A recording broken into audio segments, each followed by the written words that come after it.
लोक वर्गणीतून शाळा बांधली, आता शिक्षक ही आम्हीच द्यायचे का? पोखरी घाट ऊसतोड मंजुरांचा सवाल, शिक्षण विभागाचे दुर्लक्ष. ही जी बातमी आहे, ही बातमी वाचल्याच्या नंतर वाचल्या तुमच्या मनामध्ये अनेक प्रश्न उभा झालेले असतील. एका बाजूला शिक्षक भरती सुरू आहे आणि जे काही सुरू आहे शिक्षक भरती ती 22,000 पदाची सुरू आहे. मात्र प्रत्यक्ष त्याच्यामध्ये आपण बघितलं तर शाळेवर किती शिक्षक त्या ठिकाणी रुजू आहेत. दुसऱ्या बाजूला राजकीय नेते म्हणा, शिक्षण मंत्री महोदय म्हणा, शिक्षक भरती करण्याची म्हणजे केल्याची आव आणतात आणि दुसऱ्या बाजूला शाळेमध्ये विद्यार्थ्यांचं शैक्षणिक नुकसान होते शिक्षकाअभावी. कोण्या ठिकाणी शाळेला भौतिक सुविधा उपलब्ध नाही आहेत, शाळा जुन्या भिंती तशाच ओस पडलेल्या आहेत, कुठे पावसाळ्यामध्ये शाळेचं बांधकाम जुनं असल्यामुळे पाऊस त्या ठिकाणी पडतोय, तर काही ग्रामस्थ शाळेला शिक्षक द्या म्हणून त्या ठिकाणी शाळेला ताळे ठोकलेल्या आपण बातम्या आपण वाचलेल्या आहेत, ऐकलेल्या आहेत. बऱ्याच अशा वेगवेगळ्या पद्धतीच्या प्रसारमाध्यमातून आपल्यासमोर पालकांनी केलेल्या मागण्या अशा बातम्या वाचल्या असतील. मात्र ही बातमी, आज जी बातमी आहे बघतोय आपण, ती अद्वितीय अशी वेगळी बातमी आहे. कारण जे पोखरी घाटमधील ऊसतोड कामगार आहेत, मजूर आहेत, मुळामध्ये ऊसतोड कामगार मजूर हे पालक हंगामी काम करत असल्यामुळं त्यांच्या पाल्यांचं शिक्षण म्हणजे एक प्रकारे शाळाबाह्य मुलांचं प्रमाण वाढवल्यासारखं असते. कारण हंगामामध्ये जे काही ऊस तोडण्याचा हंगाम सुरू होतो त्या काळामध्ये सगळे इकडे तिकडे सोडून देऊन मुलांना शिक्षणासाठी म्हणजे काम सुरू झाल्या त्यांचा हंगाम सुरू झाल्या सगळं सोडून देऊन जावं लागते आणि विद्यार्थ्यांचं शैक्षणिक नुकसान होते, शाळाबाह्य मुलं होतात. अशा ठिकाणी जे ऊसतोड कामगार मजूर आहेत त्यांनी स्वतःच्या त्या गावातली लोकसहभागातून अशी इमारत 55 लाख रुपये जमा करून ती शाळा बांधली. हे टोलेजंग जी काही इमारत दिसत आहे तुम्हाला त्यावरनं लक्षात येईल, ही शाळा बांधली. मात्र या शाळेला आम्ही लोकवर्गणीतून शाळा बांधली, आता या शाळेला शिक्षकसुद्धा आम्हीच द्यायचे का? शासनाची जबाबदारी आहे का नाही काही? अशा प्रकारचे संतप्त असे सवाल आता ग्रामस्थ त्या ठिकाणी म्हणजे उपस्थित करत आहेत. बरोबर आहे, जे काही भारतीय संविधान घटना कलम 21 नुसार सक्तीचं व मोफत शिक्षण देण्याची जबाबदारी जे शाळेची आहे ते या ठिकाणी पायमल्ली होताना दिसत आहे. कारण ठीक आहे, सरकार अपुरं पडत असेल भौतिक सुविधासाठी, मात्र लोकांनी एक सामाजिक बांधिलकी म्हणून, कारण शिक्षणाशिवाय विकास नाही, पर्याय नाही, शिक्षण हा तिसरा डोळा आहे, अशा आशयाचं लोकांनी त्या ठिकाणी ग्रामस्थांनी 55 लाख रुपये जमा करून खर्च करून अशी शाळा बांधली लोकसहभागातून.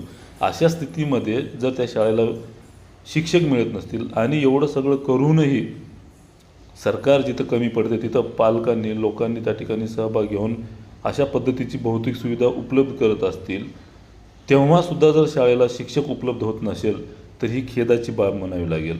कुठेतरी सरकारचं हे अपयश म्हणावं लागेल.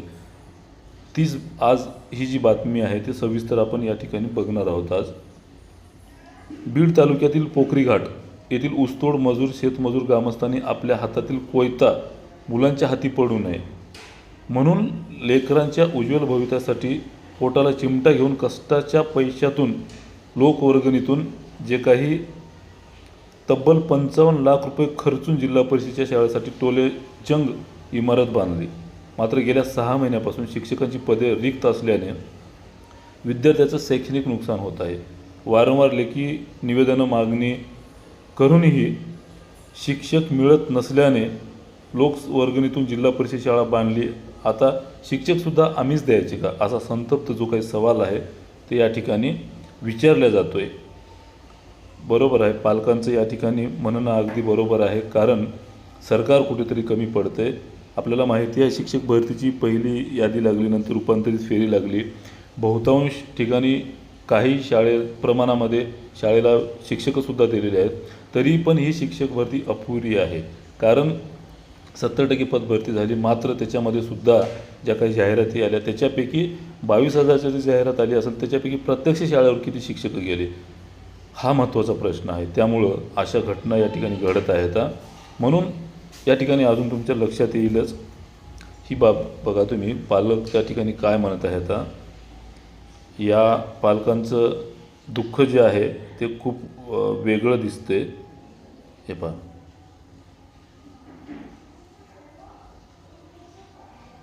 ही खरंच एक सरकारचं या ठिकाणी अपयश म्हणायला हवं. हे पहा, शेतमजूर पालक आहे, शेतमजूर शेतकऱ्यांना लोकवर्गणीत तब्बल 55 लाख रुपये खर्च करून शाळा बांधली, परंतु शाळेत शिक्षक कमी पडत असल्याने लेकरांचं नुकसान होत आहे. शाळा गावातल्यांनी बांधली, आता शिक्षक आम्हीच द्यायचे का, अशा प्रकारचा या ठिकाणी पालकांचा सुद्धा सवाल आहे. अजून सामाजिक कार्यकर्ते आहेत या ठिकाणी काय म्हणतात, विद्यार्थ्यांचे शैक्षणिक नुकसान. शिक्षण विभागाच्या अनागोंदी कारभारामुळे ग्रामीण भागातील विद्यार्थ्यांचे शैक्षणिक नुकसान होत आहे. हे टाळण्यासाठी जिल्हा परिषदेने गांभीर्याने लक्ष देण्याची गरज आहे. दुर्लक्षामुळे विद्यार्थ्यांचं या ठिकाणी शैक्षणिक नुकसान होते. बरं, अगदी शाळेला शिक्षक नसल्यामुळं या ठिकाणी विद्यार्थ्याचं शैक्षणिक नुकसान होत आहे. 25 शाळांमध्ये शिक्षकच नाहीत. बीड जिल्ह्यातील जिल्हा परिषदेच्या 350 शाळांमधील 292 वर्गखोल्या धोकादायक आहेत व 205 वसतिशाळा इमारतीविना किरायाने समाज मंदिरात, पारावर किंवा झाडाखालती किंवा जनावरांच्या गोट्यामध्ये शाळा भरल्या जातात. धारूर तालुक्यातील 25 शाळांमध्ये मुलांना शिकवायला शिक्षकच नाहीत. म्हणजे 25 अशा शाळा आहेत ज्याच्यामध्ये एका तालुक्यामध्ये शिक्षक नाही आहेत शाळेवर. गेवराई तालुक्यातील पवळाचीवाडी येथील ग्रामस्थांनी शिक्षकाची मागणी करत शाळेला कुलूपच लावले. अगदी आपण पाहिले सुरुवातीलाच शाळेला सुद्धा त्या ठिकाणी कुलूपं लावलेली ग्रामस्थांनी. तर काही ग्रामस्थांनी शिक्षकाच्या मागणीसाठी शिक्षणाधिकारी आणि CEO च्या दालनामध्ये शाळा भरलेल्या आहेत. लेखी आश्वासनं पण दिलेली आहेत प्रशासनाने. रोज होणाऱ्या आंदोलनाची शिक्षण विभाग प्रशासनाने दखल घेण्याची गरज आहे. या ज्या ग्रामस्थांच्या पालकांच्या मागण्या आहेत, या सगळ्या ज्या काही मागण्या आहेत या मागणीला गांभीर्यानं घेणं खूप महत्त्वाचं आहे. मुलांनो, मित्रांनो, या व्हिडिओच्या माध्यमातून ज्या काही व्यथा मांडल्या आहेत ग्रामस्थांनी, या व्यथा शिक्षण मंत्र्यापर्यंत पोहोचावेत यासाठी हा व्हिडिओ जास्तीत जास्त व्हायरल करा. आणि आपल्या संबंधित जे काही विभागाशी रिलेटेड आहेत किंवा अभियोग्यताधारक आहेत तर अशा ठिकाणी हा व्हिडिओ त्यांच्यापर्यंत पोहोचू द्या, जेणेकरून याची दखल घेण्यासाठी मदत होईल आणि जनजागृतीसुद्धा होईल की येणाऱ्या काळामध्ये अशा स्थितीमध्ये पालक पुढाकारानं, जिथे शासनाची गरज आहे तिथे पालक पुढाकारानं लोकसभातून शाळा बांधतात, मात्र जी काही शासनाची जबाबदारी आहे ती किमान शिक्षक तरी देण्याची ती पूर्ण होत नसल्याने ही एक शोकांतिका वाटते, मला खेदाची बाब वाटते. तर मित्रांनो, नेक्स्ट अशाच माहितीसाठी नेक्स्ट व्हिडिओला भेटूया. तुर्तास इथंच थांबतो. धन्यवाद. जय भीम, जय शिवराय.